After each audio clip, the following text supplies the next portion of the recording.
Right, let's get our first thoughts from the panel. Annika Green, former speechwriter for President George W. Bush, and David Carlucci, former New York State Senator. Hello to you both. Thanks for being with us. So let's just get a first kind of headline feel for the state of the Trump economy. Annika, let's start with you.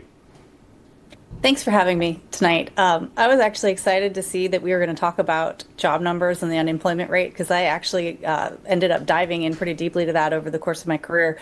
When I worked for Senator McConnell, when he was the majority whip, that second in command in the Senate, there was controversy at the time about the unemployment rate, which was 6% at that time. And the thing people need to understand about this number is it's significant and it's not significant. It's significant in the sense that it is often used politically, depending on who your person is and your team. If you don't like the current president, then the rate's going to be depicted as high. If you like him, it's depicted as low.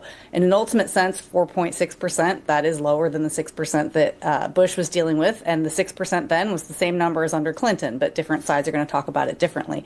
But the fact does remain that there is nervousness, and the number becomes significant when you look at how is it affecting investors' optimism. The stock market is still doing very well, but there's also a lot of fears about a bubble. And if the stock market gets spooked, if people start thinking that the economy is soft, then that could get very bad very quickly for everybody. Okay. David, I just want to get your first initial thoughts on the state of the Trump economy. Yeah, look, when you have a 4-year high unemployment rate and they bill that as a success or an A++, you know there's more spin, and it's working harder on the spin than they are on the policies. So that's a real problem. We've heard it put in perspective before. Look, it's a recession when your neighbor loses their job. It's a depression when you lose your job. And I think that's the big problem here for Trump, for Vance, for the whole GOP. They're in control, and they're trying to spin this as good news that everything is okay. But tell that to the person that's doing the grocery shopping. Tell that to the person buying a bag of coffee beans that is now accelerated under Donald Trump. And of course, my friend is correct. We can point to different economic indicators and spin them all day long.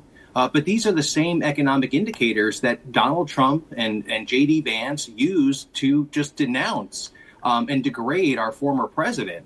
So now that they're wearing the shoes, they've got to take that responsibility. And to blame or to say that affordability is a new issue, that's a problem. And we see it in President Trump's favorability numbers.